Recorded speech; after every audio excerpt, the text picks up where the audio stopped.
I think probably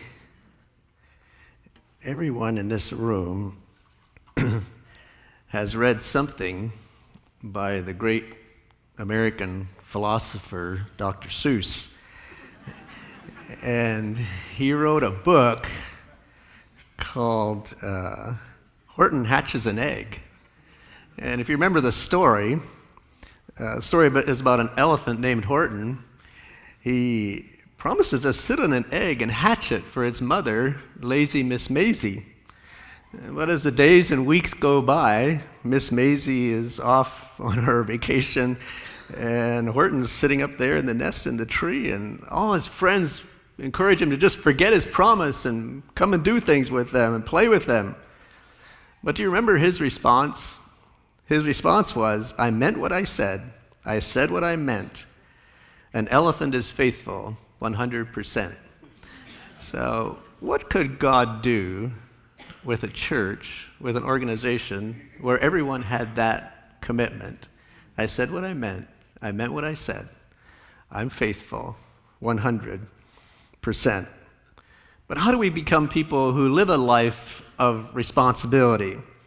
And we're not just talking about responsibility, we're talking about actually living a life of responsibility. Because there's some of these things that it's really neat to talk about, right? Like they're really great ideas. But then to live them is a whole different story. Scripture tells us, but let each one examine his own work, and then he will have rejoicing in himself alone and not in another, for each will bear his own load. Galatians 6:4-5. Finally, all of you be of one mind, having compassion for one another, love as brothers, be tenderhearted, be courteous. 1 Peter 3:8. For he who serves Christ in these things is acceptable to God and approved by men. Therefore, let us pursue the things which make for peace and the things by which one may edify another. Well, thinking about responsibility and living a life of responsibility, I think it starts with accepting the raw material that God has given us. And Dean talked yesterday about, people saying, well, I just have an 8th grade education, or sometimes I hear people saying, well, I'm just a barefoot Amish boy, and I really shouldn't be here, and we get intimidated, and we forget that beginning is something that God chose for us. It has value. It's something that it was a platform from where He chose to start us, and God chose the century and the decade of your birth. God chose the family that He placed you into. God chose the spiritual environment into which He placed you because He had plans for you and for your life. And so don't reject that, and don't be intimidated by where you started, because you don't reach the finish line by looking back at the starting line. You look at, yes, where you started is important, but where is God taking you, and what is God doing in your life? And these things actually become an asset to us and of benefit to us. I was at a meeting one time, and I was the only Mennonite there, and there was a Pentecostal man there, and all the rest of the people were Baptists. And Frank Drown was there. Frank Drown was in South America with Jim Elliot and those 5 missionaries. He was actually part of the rescue team that went in and picked up the bodies. And Frank Drown was a little worried about me because I wasn't Baptist. And so at lunchtime, I got in the lunch line. I was right next to Frank Drown in the lunch line. And he said to me, "So what kind of a Mennonite are you?" And he said, there are some Mennonites that are so ritualistic and so formalistic that they think it's all about following the rules, and they don't know what it means to be born again. And then there are some Mennonites that think it's all about social justice and all that, and they don't know what it means to be born again either. And he said, "So what kind of a Mennonite are you?" And I said, "Well, I'm like all Mennonites. I think I'm in the perfect center. Everybody more conservative than me is legalistic, and everybody more than liberal than me is apostatized. But I found the sweet spot right in the center." And so, but I said, "I certainly know what it means to be born again." And I told him, "But for you, you would identify me as an old Mennonite, not because of old order, but because from the old migration. And he was saying, oh, the Yoders and Millers. I said, yeah, that's me. That's where I fit in. He said, oh, they're wonderful people. He said, we had some of them in South America. And he said, they were so stubborn. But he said, we could put them into places where other people would give up. And they would say, I'm going to get this done if it kills me. And they wouldn't quit. And he said, they were amazing people. So you see, even some of our weaknesses, our stubbornness can become an asset in the right scenario.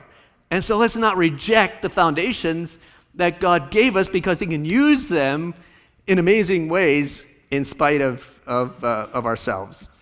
And we have to remember that identity, our true identity, is that we are sons and daughters of the King of Kings and Lord of Lords. And he said, I will be with you. And that's all we need to know. And that becomes our identity. And that becomes who we are. And then we have the courage to face life and to face the world in which we live.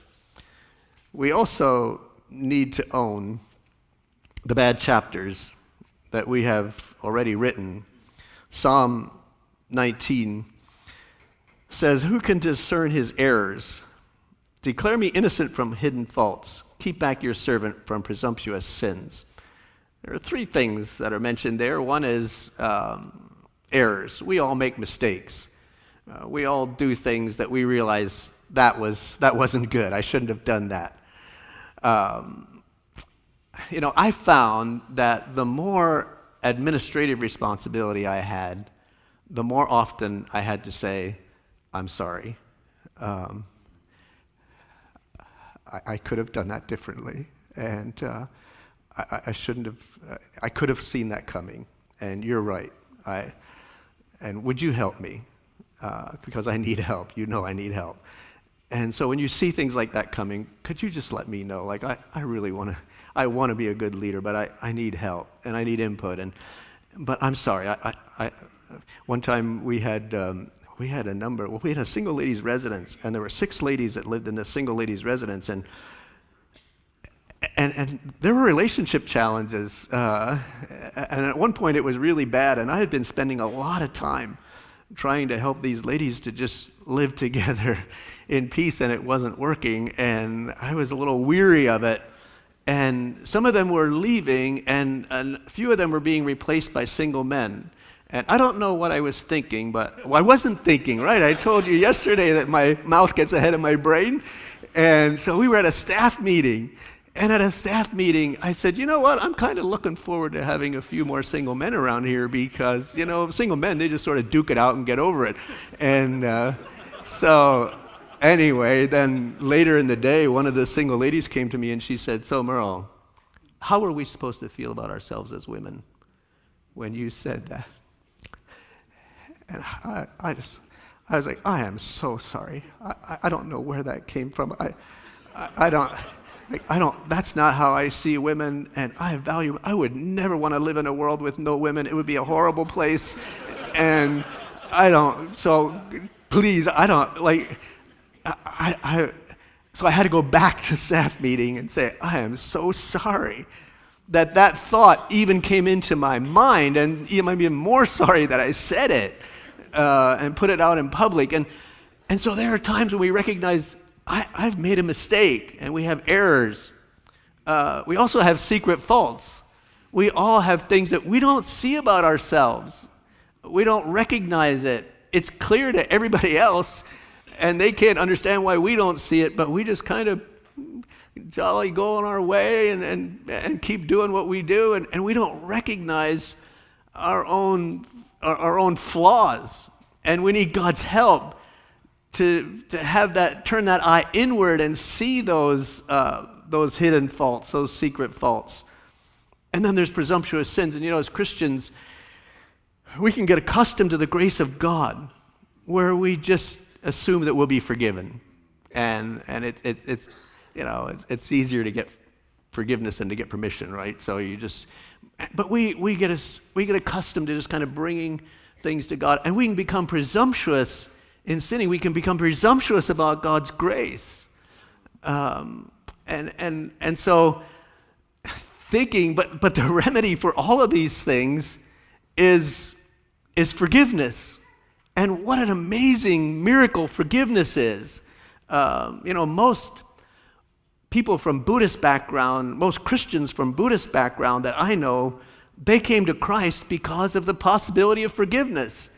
Because if you're in a reincarnation mindset, then you just lifetime after lifetime, you're just trying to get off of this cycle of reincarnation and somehow get out of it. And there's no remedy. I was talking to a Buddhist monk one time, and he was talking about how the monks get together and they have their monk chats and they talk to each other about the things that they do that they shouldn't have done.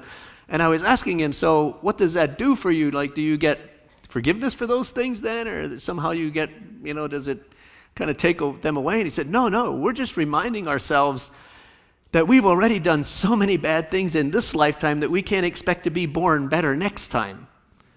So you think about that. What if you were 40 years old and you realize, I've already done so many bad things in this lifetime that I can't expect anything to be better after I die. Depressing. But for us as Christians, we have this whole thing of forgiveness. And yes, there is atonement for sin. There is forgiveness for our sins. I had a tough year in school in grade 7. Grade 7 was not a good year for me, and I didn't do well. Well, as a matter of fact, it wasn't that I didn't do well. I was bad, and it was a horrible year for me and for my teacher and probably everybody else in the classroom. And I don't know, but anyway, I don't know what was going on in my life at that time, but it wasn't a good year, and but it's part of my life. It's part of my story, right? It's part of who I am. So in 2005, we moved to Sioux Lookout and joined Believers Fellowship. And so a year or so later, we were doing this peer mentoring group with the men. And part of that was we were telling our life stories. And I'm struggling with, do I really want to tell these guys? Like these are my new coworkers, right? I want them to think well of me. I don't have to tell them all the bad stuff about my life, right? And so I'm struggling with, some of the parts of my life that I'd really rather forget. And during that time, I went to Pennsylvania, and I had weekend meetings at a church. After church one night, this man came up to me, and he said, you don't know me, but I know you. I know all about you. And, okay, what's your name? He told me, and I said, okay, I don't know. He said, we've never met. I said, well, how do you know all about me? And he said, well, I follow you online and kind of see where you're going and what you're doing. And he said, I saw you were going to be at this church, which is close to where I live. And I thought, well, I'm going to come and listen to this man preach and see what kind of a man he really is. And so I came, and he said, this afternoon I called my pastor, and I was talking to my pastor, and I told my pastor that I'm going to this church to hear Merle Burkholder speak. And he said, oh, Merle Burkholder, I was his grade 7 teacher. And my head went down, and I was like, oh, this is not good. And he said, my pastor wants to talk to you. I said, I bet he does. So he said, here's his phone number. You're supposed to call him tomorrow. So the next day, I called my grade 7 teacher. And I hadn't seen him since grade 7. He's in a different part of the Mennonite church than I am. And he had been a missionary in Hong Kong for a number of years, and I was in Canada. And so we talked about our lives since grade 7. And then I said to him, I've wanted to talk to you for a long time. And he said, before you say anything else, he said, I've never met anybody from that class since that. And he said, I always wanted to talk to somebody from the class so that I could apologize for my lack of experience and the way I mismanaged that classroom. And would you forgive me for the way I mismanaged that classroom? I said, of course I will. And then I apologized to him, and he forgave me, and I walked away from there saying, you know what? If my grade 7 teacher can forgive me for the idiot I was in grade 7, how much more will God forgive me for all of the things that I've done? And the devil tries to intimidate us, and I just think there's a lot of people that don't take responsibilities because they remember some of these things from the past, and they say like, well, I'm not really, and I shouldn't do that. And in the book of Revelation, the devil is called the accuser of the brethren. He loves to come to us when we're thinking about God is calling us to something and we're thinking about it, and then the devil comes and says, well, who are you? Remember this and remember that. And sometimes we just need to sit down and have a Bible study with the devil and say, yeah, I remember that. And I remember a whole bunch of the other things I've done. But you know what I also remember? I remember that Scripture says, if we confess our sins, he's faithful and just to forgive us our sins and to cleanse us from all unrighteousness. And just as well as I remember doing those things, I remember confessing them.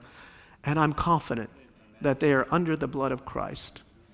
And the book of Revelation says that those who overcame him by three things: the blood of the Lamb, the word of their testimony, and they weren't afraid of their lives to the death.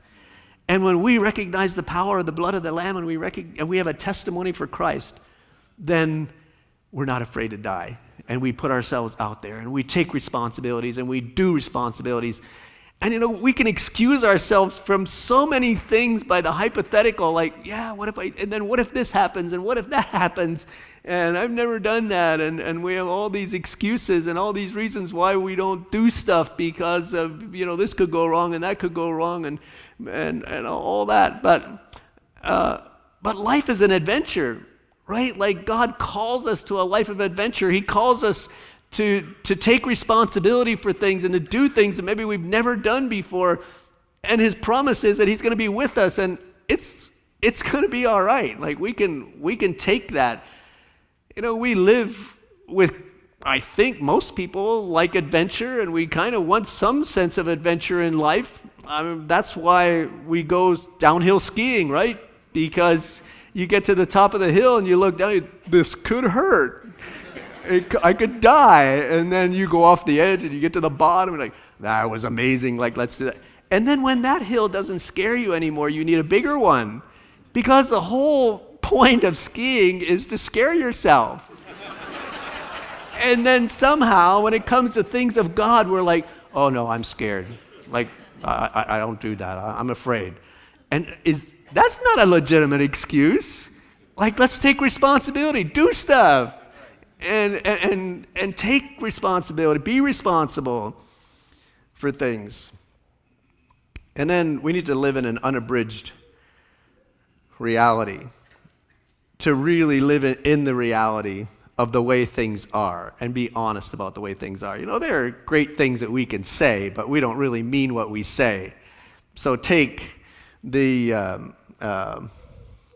Declaration of Independence, where it says, we hold these truths to be self-evident that all men are created equal, that they are endowed by their Creator with certain unalienable rights, that among these are life, liberty, and the pursuit of happiness. Now, when they wrote that, we read that, and we kind of interpret it as all people are created equal. But when they wrote it, they really meant men. They weren't talking about women. And it really was only white men, and it really was only white men who were landowners. So they had this great statement, but it didn't mean what we think about as we think about it today. And we can make these statements that sound really great, but then we don't live it out. And putting our written things, making them be reality and actually living them out, it takes intentionality to do that, and we need to be honest about those things. We can't live in sort of an abridged reality where we have all these nice things we say, but then this is what we really do. And we have the kind of this dichotomy of life. It's not going to work. And sometimes reality is painful.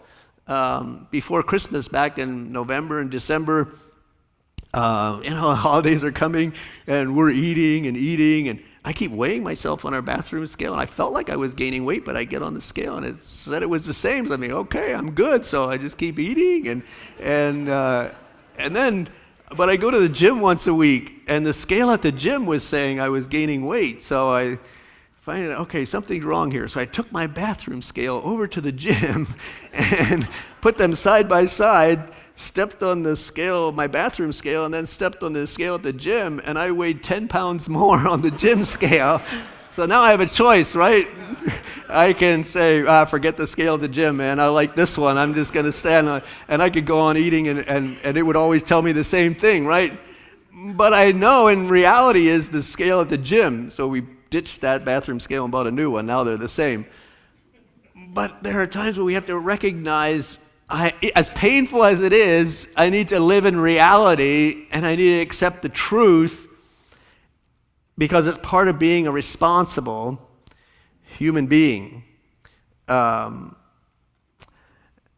then not excusing our failures or blaming others.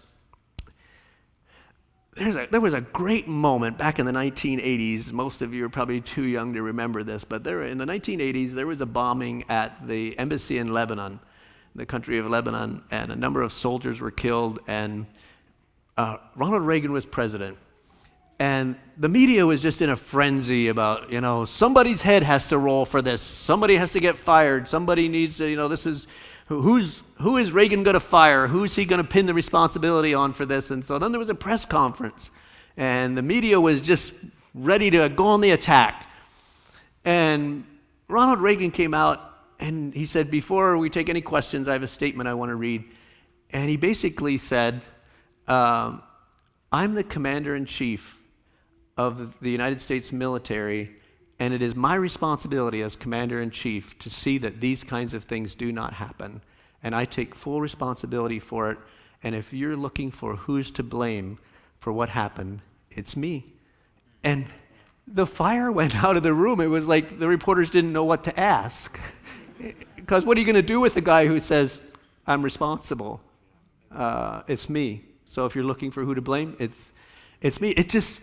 But we have this natural tendency to kind of, ever since Adam and Eve, to kind of say, well, it's her fault, or it's his fault, or, so don't blame me. Some of the hardest words in any language to say are, I was wrong, I'm sorry. But there's so much power in accepting responsibility for the things, for our own actions. When we lived in Dryden, there was a bakery there. There was some Swiss ladies that ran a bakery, and they were amazing bakers. And then they opened a little restaurant up in the back of the bakery, and so we'd go there for lunch. And but the way it was set up was you all the way on the right side of the building, the door would come in from the outside, and then the entrance to the restaurant was all the way on the left side. So you had to walk all the way across the building to get into the restaurant, and the bakery case was there, and so it was a challenging walk from the door over to the entrance to the restaurant. And I love things that I think lemon is God's gift to humanity. I just love anything that has lemon in it. So I'd walk in Cupper's Bakery and I'd be looking there. There's lemon pie, there's lemon slices, there's lemon tarts. Like, that's amazing. I'm gonna have one of those and maybe one of those. And then I'd go into the restaurant and I'd eat soup and a sandwich and then they had this really creative invention called a dessert cart, and they had the desserts on this little dessert cart, and they'd pull it right up to the table. And it had the same desserts in that were out in the case in the front. But, after I ate a bowl of soup and a sandwich, they could pull that right up beside my table, and I could look at it and say, no, I don't really want any. Why? Because I had met my desire in a legitimate way. Now, I could have gone to the bakery every day and gone into the restaurant and said, okay, I want a piece of lemon pie and a lemon tart and a lemon slice, and I'm just going to eat lemon today. And I could have done that every day. And I wouldn't have been a very healthy person. But I could have said, but it's not my fault. You don't understand how much I love lemon. And these ladies, they bake this lemon stuff, and I can't resist it. I can't help myself. And so it's their fault. They shouldn't bake those things. The government should stop them. They should pass a law saying that Swiss ladies aren't allowed to bake lemon pie. And then I'd be okay, right? If the government would just legislate it, then I'd be okay. Or maybe if they would just paint the case black so that I couldn't see it, then I'd come in and then I could walk by the case and I wouldn't be able to see any of the things. So it's their fault. They're putting it out where I can see it. And if they would paint the case black, then I could. But you know what? If they would paint the case black, I'd walk in and I'd say, there's lemon pie in there. I know there's lemon pie in there. And in my fantasies, that lemon pie would probably even look better than what it did in reality. But you see, I can shift the blame. Somebody ought to do something to help me to be the kind of person that I want to be. But no, I need to take responsibility for myself. And I have challenges in life, and those are my challenges. They're not someone else's challenges. I need to take responsibility for those things. And men, quite frankly, we need to be careful that we don't shift the responsibility for some of the struggles in our lives over to our wives and say it's their responsibility, it's their fault. If they would just whatever, then I would be okay. No, you wouldn't. We need to take responsibility for ourselves, and we need to man up and be a man and deal with the issues that we face, and we need that brotherhood. That's where we need each other, and we need to be helping each other and walking with each other in order to deal with the challenges of our lives. And then part of this unabridged reality is just ignoring the situation of others. You know, we can live in our world, like I talked about last evening, in our town there in Sioux Lookout. We have the homeless community and we have the rest of us, and we can kind of ignore the fact that there is a homeless community, but there is. And we live in a polarized society. And we tend to talk to people who think like us, who believe like us, who live like us. And in our own neighborhoods, there can be a whole different world. And people who life is not working, and the system really isn't working for them.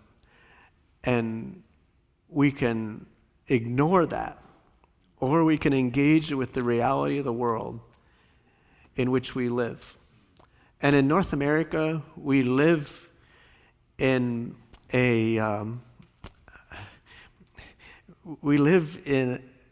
an unrealistic view of how most of the world lives. And we can live in North America and we can ignore the fact that the way we live is the exception in the world. And we can live in our Christian communities and we can forget that there are many, many people in the world who do not know the Lord Jesus Christ. And we can console ourselves with the fact that, well, straight is the gate and narrow is the way, and few there be that find it. And so, we're just this minority, and it's always going to be that way. But the truth of the matter is, there's going to be a great multitude before the throne from every tribe and every language and every nation. And when we get there, it's going to be more than just you and me and a couple of our cousins.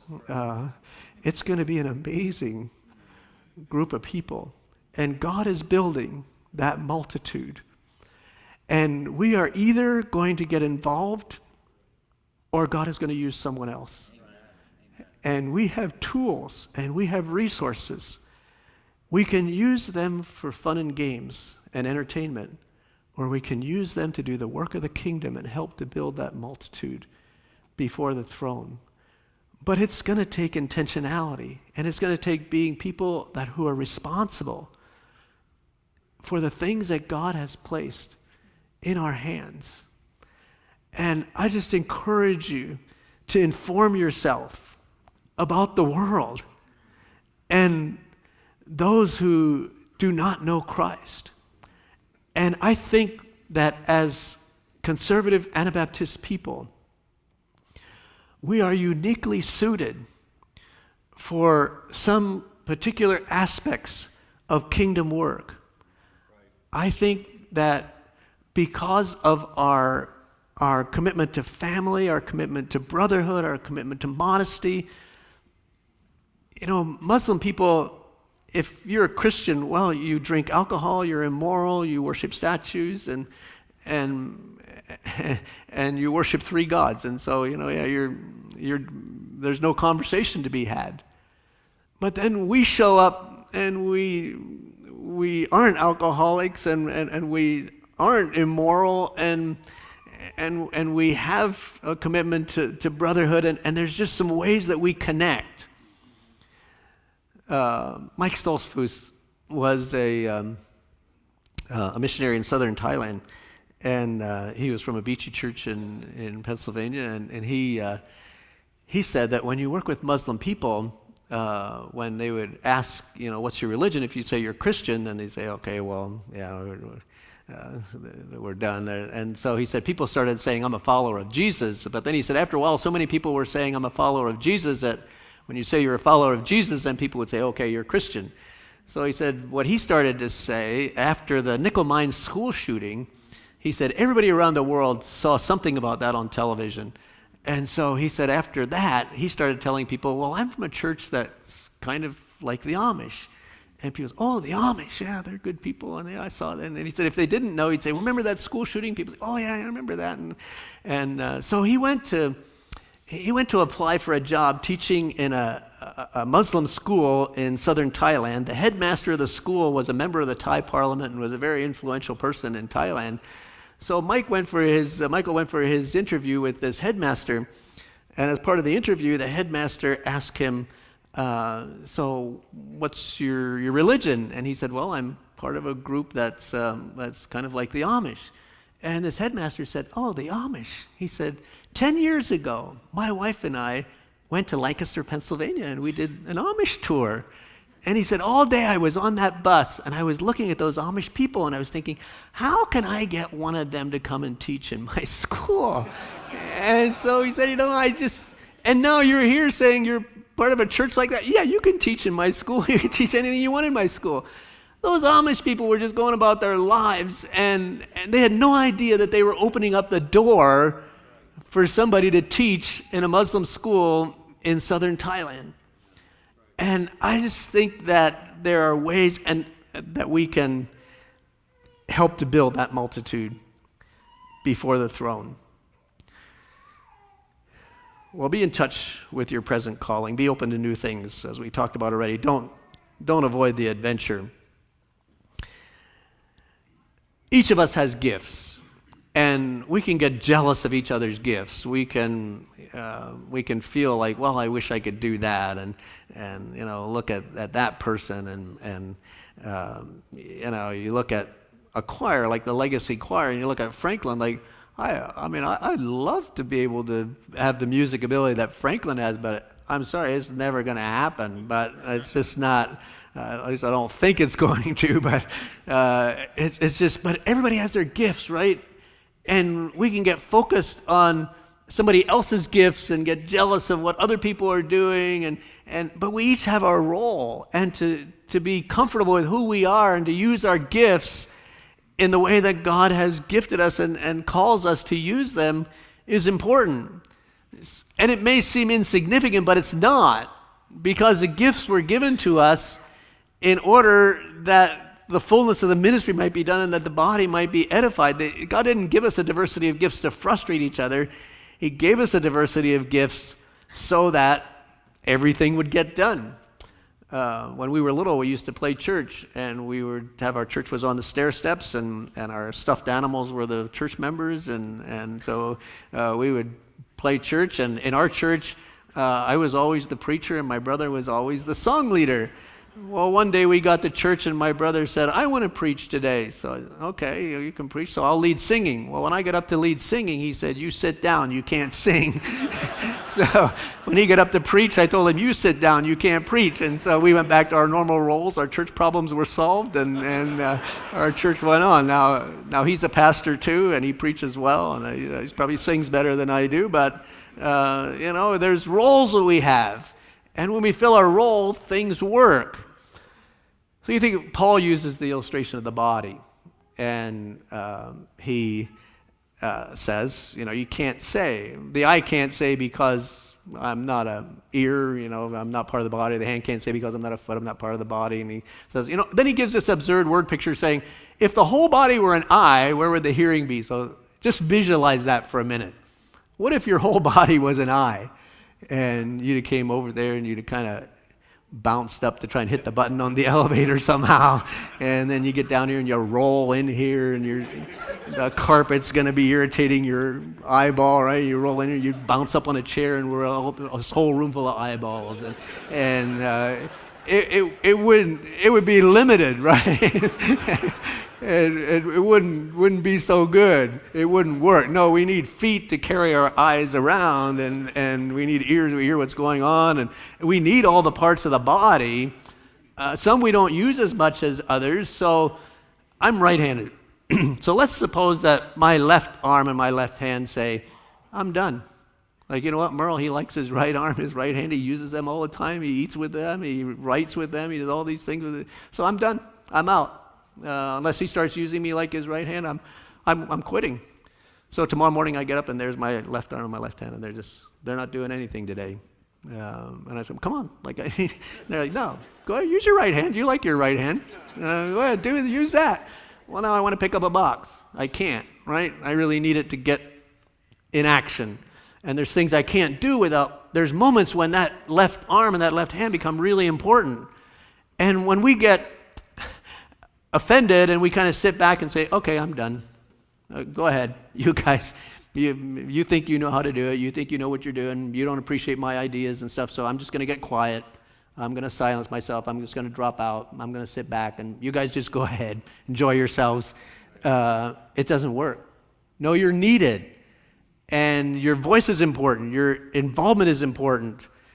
And so, but it's also very important that we all recognize we are members of the body, but Christ is the head. And it works when we all follow the coordination of Jesus Christ and we follow the lead of the head. God is writing a story. We're living in the story that God is writing. It begins with creation, Calvary's in the middle, and it ends with his return for his people. And finding out, where do I fit in God's story? What am I going to do in 2025? What responsibilities am I going to fill? How am I going to be a responsible person in 2025 that will make a difference in God's story? And here we are on the continuum of time, and we're moving toward this culmination of that great multitude before the throne. And today, this week, this year, there are some things that it's very important that I do, that I'm responsible with, to move toward that culmination of time and to live in the story. Am I doing it in a way that honors Christ? Is it honest? Is it upright? Is it true to God's nature and to my calling? And am I being a responsible person? Am I trustworthy? Trust is built on two foundations. One is competence and the other is character.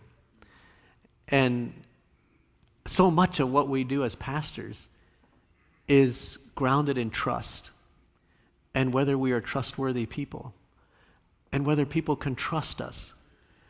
And trust comes from character. And the development that we put into character development, the work that we put into character development, and to being a responsible, trustworthy person is going to bear fruit in our relationships with people and the way we carry out our pastoral responsibilities. In Chicago in 1929, there was a 26-year-old government agent named Eliot Ness. He formed an elite team of 9 incorruptible men to bring down Al Capone's, at that time, $120 million mob empire. At the time, Ness was making $2,800 a year as a government employee. One day, a man walked into his office and handed him an envelope with $2,000 in cash. and told him that he would get an envelope like that every week if he would just lay off of Al Capone.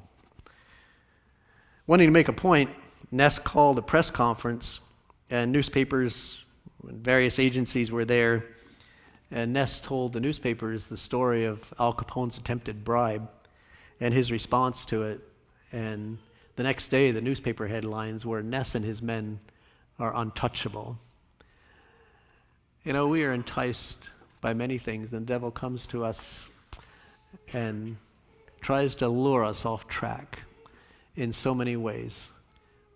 But it's important that we reject those things and that we remain men and women of integrity, men and women who are responsible, who are trustworthy, and that we follow the Lord Jesus Christ. May God bless you.